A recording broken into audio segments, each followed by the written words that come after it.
Hello and welcome back to France Made Simple. Nearly said Survive France there. This is when I've got both my hats on at the same time. Anyway, welcome back to France Made Simple, the podcast where I demystify life in France, debunk some of the rumours that surround life in France, and generally explain how you can make the most out of your time here. So I'm very pleased that I've got my friend Sheelagh with me here today. We're having a lovely catch up. We've got coffee and chocolate biscuits, and they are actually Marks and Spencer's milk chocolate coated custard creams. Now, this is how good a friend she is that she's brought those back from the UK and she's sharing them with me.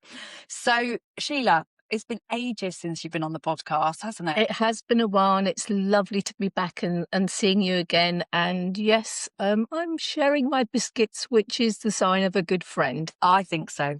And you've shared your scones previously as well. I have shared scones previously, although I can't claim to have made those myself. Doesn't matter, you shared. I did share, yeah. So for next time, we'll have to think of what we're going to have next. I'm sure we'll come up with something goodies we can come up with. I'm sure we'll manage that.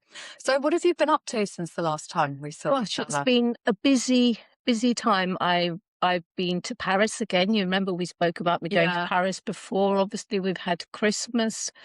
Then, like a lot of people, I had this awful flu bug for a couple of weeks that I think nearly, knocked everybody out. And then I've been to London to do the France property show, as well as fitting in viewings and taking on houses. It's been a bit of a whirlwind time, really. Yeah, no, that flu bug, I, touch wood, have not yet had it, but everybody else I know has had it and has been absolutely poleaxed for a couple of weeks. I think it's no joke when people say it's probably the illest they felt for a long time. I'm not one to take to my bed, but I couldn't get out of it. Yeah. It was, I ended up going to the doctors in the end because I couldn't shake it off.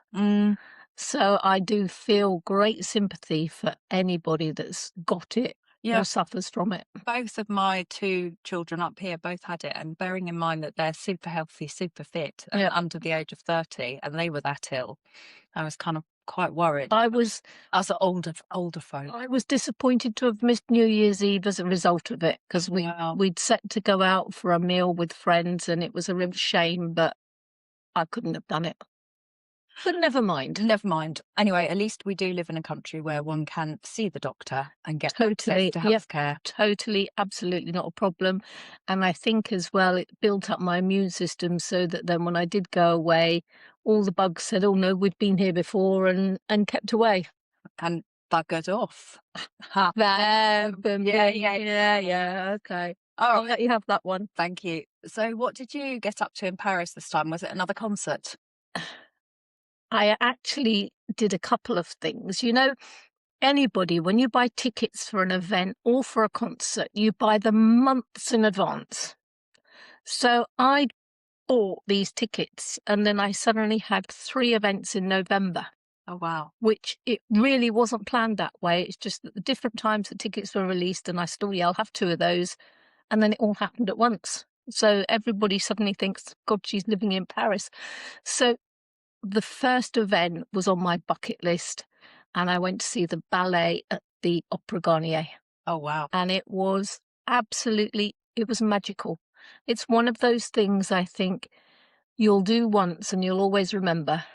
And the Opera Garnier itself is the most amazing building. Even if you can't get tickets for things, then please do go and do a tour, because it's just stunning. Worth seeing. But it was really nice that people were dressed up. There was only one person that I saw that I didn't feel had made the effort.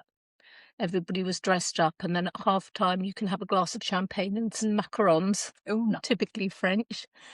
But it was magical. So I did that with my daughter, and then, of course, we did a bit of shopping on the Champs-Élysées and, mooched about as you do. Then 2 weeks later, I was up there for a concert, and I saw Katy Perry. And it was something that my daughter specifically wanted to see. And between us, I felt a little bit old. I think I recognised some of the songs, but not all of them.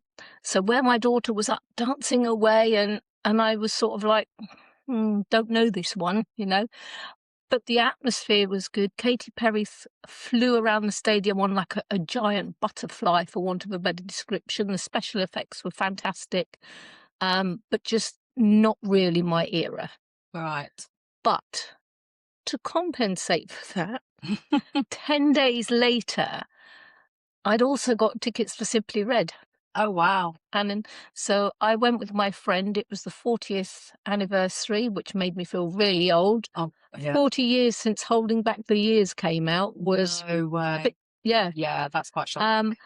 But he has still got it. I think there's some artists that as they age, they really should give up singing. But there was no special gimmicks, no special effects. He stood on the stage and he just sung pure and simple. He saved the Holding Back the Years till the end. And it was, 40 years of his music. And it was fantastic. Yeah, I bet that was really, really good, actually. So, yeah, that was... And then, of course, by that time, the big Christmas tree was up in Gallery Lafayette. So we had to go and have a look. Yeah, of course. And I then discovered a store that I'd not been to before, and I totally recommend. It's called Bon Marché, which is another big department store. But adjoining it is the Épicerie Gourmande, which is a massive department store with all foodstuffs. And there's foods that you're not going to see or get really anywhere else. Some of it's a bit expensive, some of it isn't. But just to the atmosphere and to walk around, and because it was all done up and it was all magical and sparkly and Christmassy, it's a must visit if ever you're in Paris. Okay. It's wonderful. Duly noted. So that was my trips to Paris at the end of last year. I have no trips so far this year planned. Yet being the operative word. Exactly. Do you know, that is something that occurred to me quite recently, is that one of the really good things about France is that because of the train network, so many places that you would think are kind of like in the middle of nowhere aren't, in terms of being able to access Paris. And I tell you why I'm saying this, because we went to the Morvan, to see a woodcutter. Yeah, who was cutting wood in the family plantation, and it was like the middle of nowhere. And I was really surprised when I found out that quite a lot of Parisians have second homes there, because it's really not that far on the train. No, it's just incredible. Well, I think for me, from this area of Normandy, it's 3 hours, and it passes really quickly. I have done, on occasion, if I haven't felt like sitting on a train for 3 hours, I can drive to Rennes. I can be in Rennes in an hour, park up, and then get the TGV, which takes me into Paris in an hour and a half. Really, I'm not saving any time. It just varies the route. But the train network, as you know, always on time, always clean. No, and not expensive, really, not overly expensive. No, I know the train network is brilliant here, and we went to Paris before Christmas, and we went from Laval, and I booked the tickets. Now, first of all, I was told that it only took an hour and a quarter to get to Laval. Actually, yeah, exactly. I think that must have been in 1930, which was probably the last time he drove. Or in a supercar. Yeah, or a supercar. Yeah. Anyway, and there were roadworks. That was the first problem. Yeah. So we got to Laval, and then you have to park quite away from the station, you know, if you don't want to pay parking. But anyway, we missed the train on the way there. Oops. Had to get another ticket, couldn't get a refund. So my bargain tickets weren't so much of a bargain, but it was still really quick.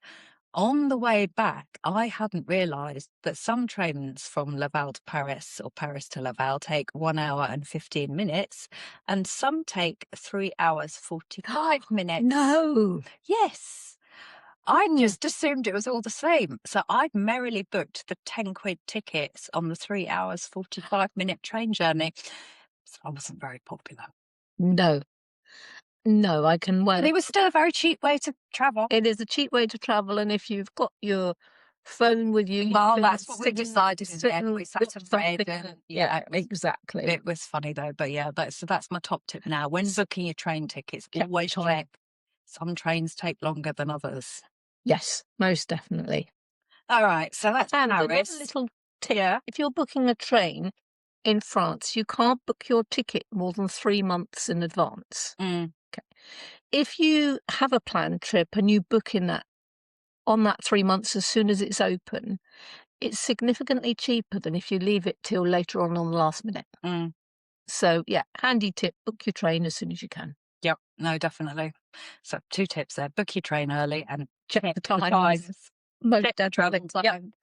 So that was Paris. What else has been happening since Christmas, I suppose? Since Christmas, I've been to London. Not on a jolly this time. This was for work, mostly. Mostly. So in London, every January is the France Property Show. You have a variety of stands there. You have agents, you have removal companies, you have visa specialists, currency companies, anything that you may need information on. The stands are all there. And they also have 2 separate halls that they have different seminars. All right. So you can go to a seminar and learn about maybe, the buying process. You can learn about which area of France might suit you. You can learn about what you need to do if you need to get a visa and what the requirements are. So there's a lot of information at the shows. So I normally get the overnight ferry, then have the day to get to the venue, put the stand up, because that takes obviously quite a while. And then we had 2 days where the doors were open of clients coming in to see us. Sunday night, put the stand all away. Monday, stop at M&S on the way home, hence the biscuits. And yeah, ferry back. So it is a full-on weekend. But this year was steady rather than rushed off our feet. However, I noticed there's a lot of Americans now interested in France. And at this particular show, there was also a lot of British, but not just British, European, should I say, All right. who are interested in making the move permanently. There was less people wanting second homes, but a lot more people interested in making the move for good.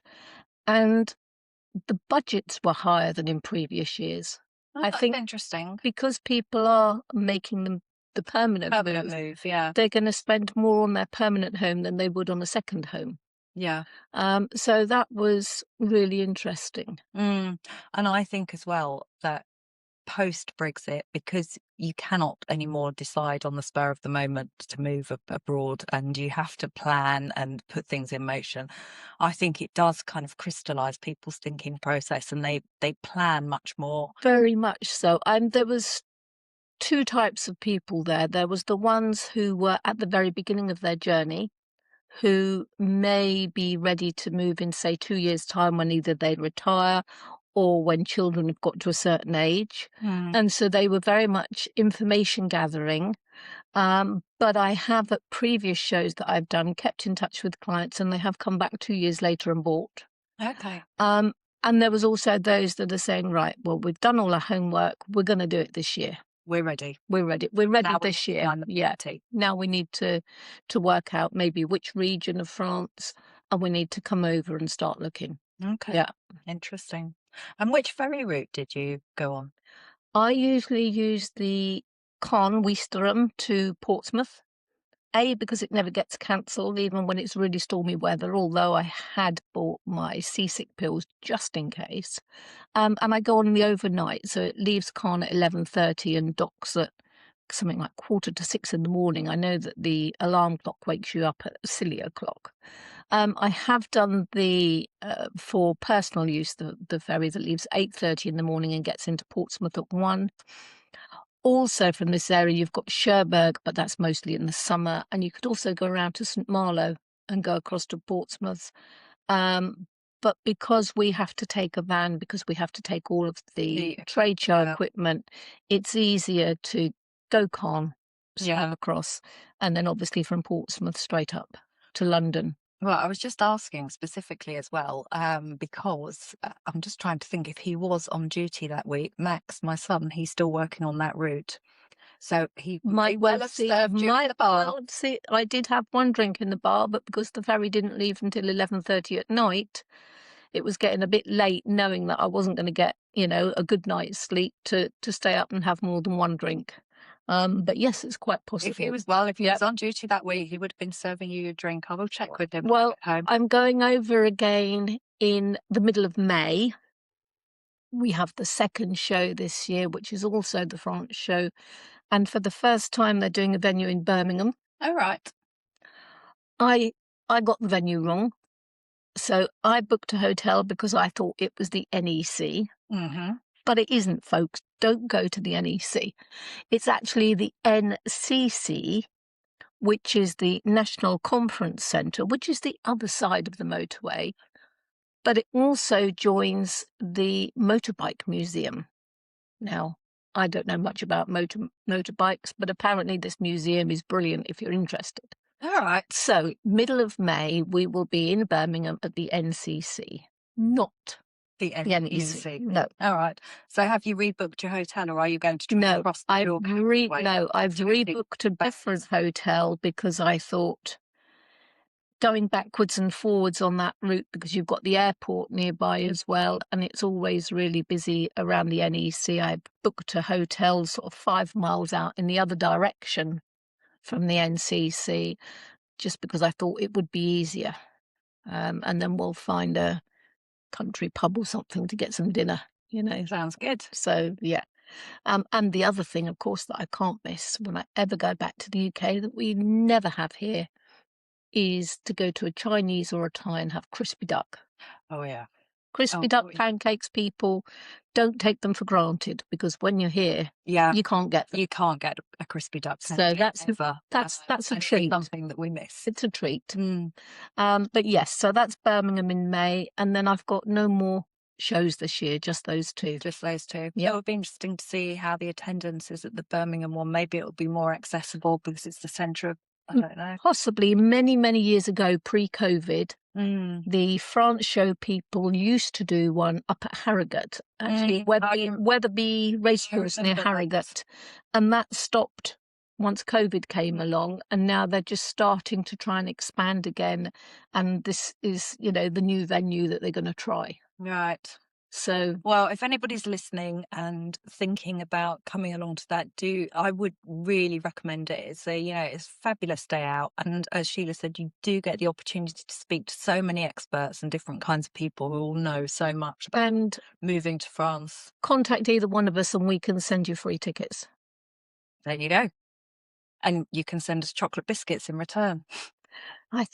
Do you think I'm going to have to stop at Marks and Spencer's again and get some more of these biscuits on the way home? I think you're going to have to stop at Marks's again on the way home. They really are something else. I didn't think one could improve on a custard cream, but yeah, Marks and Spencer's have managed it. But we'll always happily try any others if you'd like to send them to us. Absolutely.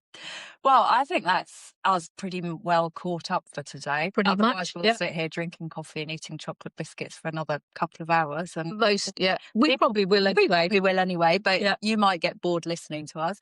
But what we are going to do for our next episode together is we're going to ask you to send in your questions, because as you all know, Sheelagh is a fount of knowledge about all things property related and all things France related.